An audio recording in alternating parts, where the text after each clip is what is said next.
যোৰহাটৰ ভিন্টেজ হাউত হেৰুৱা চন্দ্ৰৰ প্ৰচাৰত পদ্মশ্ৰী বঁটা প্ৰাপক জাহ্নু বৰুৱা। যোৰহাটত উপস্থিত হৈ পদ্মশ্ৰী বঁটা প্ৰাপক 12টাকৈ ৰাষ্ট্ৰীয় বঁটা আৰু 8টাকৈ আন্তঃৰাষ্ট্ৰীয় বঁটা লাভ কৰা যশস্বী অসমীয়া চলচ্চিত্ৰ পৰিচালক জাহ্নু বৰুৱা। অহা 2 জানুৱাৰীত মুক্তি লাভ কৰিবলগীয়া তেওঁৰ আগন্তুক চলচ্চিত্ৰ হেৰুৱা চন্দ্ৰৰ প্ৰচাৰৰ উদ্দেশ্যে তেওঁ তৰাজানস্থিত ঐতিহ্যবাহী ভিন্টেজ হাউত উপস্থিত হয়।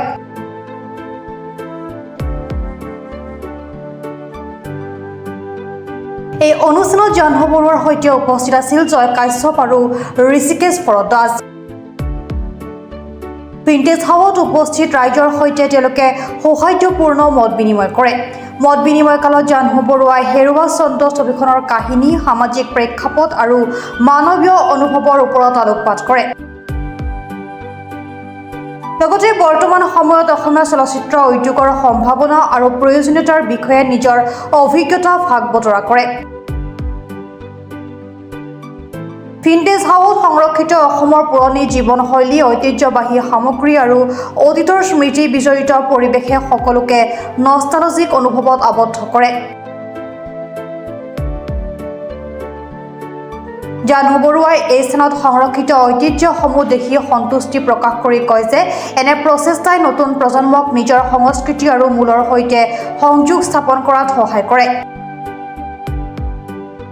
উল্লেখযোগ্য যে ইয়াৰ পূৰ্বে শচীন তেণ্ডুলকাৰৰ পুত্ৰ অৰ্জুন তেণ্ডুলকাৰো যোৰহাটৰ এই ভিন্টেজ হাউত উপস্থিত হৈছিল।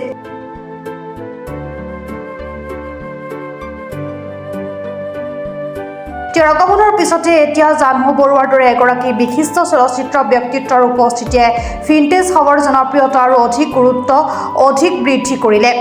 জাহ্নু বৰুৱাই পৰিয়াল আৰু জয় কাশ্যপসকলৰ সৈতে ভিন্টেজ হাউৰ পৰিৱেশ উপভোগ কৰি অতীতৰ স্মৃতিত নষ্টালজিক হৈ পৰে। এইদৰে ভিন্টেজ হাউ ক্ৰমাৎ যোৰহাটৰ এক গুৰুত্বপূৰ্ণ সাংস্কৃতিক আৰু সৃষ্টিশীল কেন্দ্ৰ হিচাপে পৰিগণিত হৈছে। প্ৰথমতে ইয়ালৈ অহা নাই, প্ৰথমবাৰ আহিছোঁ আৰু ভিন্টেজত আহিয়ে মই মোৰ পুত্ৰও আহিছিল লগত। আহি মই দেখুৱাইছোঁ তেওঁক। মোৰ আছিলে কেমেৰা এনেকুৱা ধৰণৰ কেচিৰ কেমেৰা আছিলে। তাৰপিছতে আৰু কৈছে কি যোৰহাটলৈ আহি এনেও ভাল লাগে, কাৰণ মানে এইখন এখন বুৰঞ্জীমূলক ঠাই আৰু তাত বুৰঞ্জীৰ লগত কানেক্টেড হৈ আছে আৰু বহুতবিলাক ইয়াৰ পৰা অধ্যয়ন কৰিব পাৰি, ভাল আৰু তথ্য পোৱা যায়। আৰু যিবিলাক বুৰঞ্জী বিশেষজ্ঞসকলো মানে প্ৰায় ইয়াত লগ পোৱা যায়, কথা বতৰা পাতিও ভাল লাগে। আৰু সেই অনুসাৰে যোৰহাট মানে হেৰি আৰু অসমৰ মানে অসমীয়া জাতিৰ প্ৰাণ কেন্দ্ৰ বুলি ক'ব পাৰি। যোৰহাটত মই তেনেকৈ ডাঙৰ দীঘল হোৱা নাই। ইয়াত মোৰ জন্ম লাখপাত হৈছিলে। তাৰপিছতে মোৰ বাগিচাত দেউতাই কাম কৰিছিলে, অভিলাষা বাগিচা মৰাণৰ ওচৰত, তাত ডাঙৰ দীঘল হোৱা।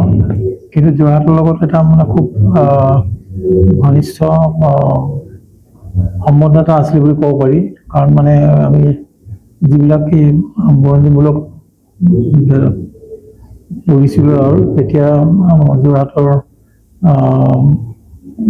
কথা প্ৰায় আহিছিলে আৰু সেই অনুসাৰে এই ঠাইখনলৈ আহিবলৈ মন যায়। প্ৰায় আহিছিলোঁ, সৰুতে মানে আহোঁৱে আৰু মাহেকত এবাৰ আহোঁৱে, তেনেকুৱাকৈ আহি ভাল লাগে। আৰু ছবি প্ৰায় কিছু বছৰৰ পিছত মই ছবি এখন কৰিছোঁ, হেৰুৱা চন্দ্ৰ। হেৰুৱা চন্দ্ৰ হৈছে মানে এনেকুৱা ধৰণৰ ছবি, আৰু মই আচলতে সাধাৰণতে ছবি কৰোঁ মোৰ যিটো সামাজিক দায়বদ্ধতা আছে, সামাজিক দায়বদ্ধতাটো অনুভৱ কৰি ভাবি পাওঁ যে এইটো সময়ত এনেকুৱা এখন ছবিৰ প্ৰয়োজন পৰিছে। এটা ফিল হৈছে মানে এটা এনেকুৱা এটা জগতত সোমাই পৰিছো মোৰ কাৰণে। মানে গোটেই চাৰিওফালে কিতাপ, চাৰিওফালে চবৰ ৰাইটিং, মিউজিয়াম, আৰু এনেকুৱা ধুনীয়া এটা পদক্ষেপ লৈছে তন্ময়। গোটেইখিনি তাৰ ডাঙৰ কথা, আমি অকল খাব গ'লে নহয়, আমি শিক্ষাও ল'ব লাগে। ইয়াত এটা এনেকুৱা এটা পৰিৱেশ তেওঁ দিছে তন্ময়ে, যে আমি ইয়াত অকল কিবা এটা খাম বুলি নহয়, মানে এটা পৰিৱেশ, এটা আড্ডা, এটা এনেকুৱা এটা এনভাইৰনমেণ্ট তেওঁ সৃষ্টি কৰিছে, সেইটো তেওঁক সঁচাকৈ শলাগিবলগীয়া। আৰু মই ভাবিছোঁ এনেকৈ আৰু ধুনীয়া ধুনীয়া পদক্ষেপ লওক। আৰু আমিও মই প্ৰথম আহিছোঁ মোৰ ইয়াত আহি যোৰহাটত, আৰু মোৰ আহি পেলাই খুব ভাল লাগিছে আৰু তেওঁক শুভকামনা দিছোঁ। এই ভিনটেজ হাব কেফে আৰু উন্নত হওক, আৰু বহুত পদক্ষেপ লওক নতুন। মই কৈছোঁ যে আৰু অলপমান নাটক, অকণমান ক্ৰিয়েটিভিটি, কিছুমান কবিতা হওক, নাটক হওক, তেওঁ কৰিছে, তেওঁলোকে তেনেকুৱা লাইভ শ্ব'জ হয় বুলি কৈছে। কেতিয়াবা ময়ো আহি পেলাই ইয়াত পাৰফৰ্ম কৰিম, লগ পাম আকৌ। শুভেচ্ছা থাকিল সকলোলৈ, ধন্যবাদ। যোৰহাটৰ পৰা বিকি নিয়োগৰ report, Pratah time digital. Mobile plus physiotherapy wellness and rehabilitation centre, দক্ষিণ কামৰূপৰ ব্যৱসায়িক প্ৰাণকেন্দ্ৰ বিজয়নগৰৰ লগতে VIP চক আৰু গুৱাহাটী মালিগাঁও পাণ্ডৱনগৰত থকা তিনিওখন ক্লিনিক বৰ্তমান প্ৰায় 20 বছৰৰ অভিজ্ঞতা পুষ্ট তথা এতিয়ালৈকে প্ৰায় 40,000 ৰোগীক সুস্থ কৰি তোলা ডক্টৰ পল্লৱী নাথৰ তত্বাৱধানত চলি আছে।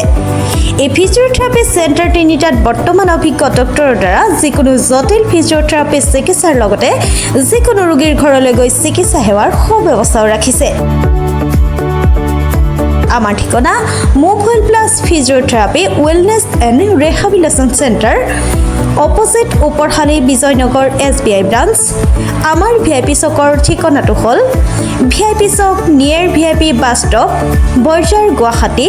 আমাৰ মালিগাঁও ঠিকনাটো হ'ল চেলাছ 360 physiotherapy and rehabilitation centre, Maligaon Pandavnagar, Guwahati 12। আমাৰ যোগাযোগ নম্বৰ হৈছে 8011744696।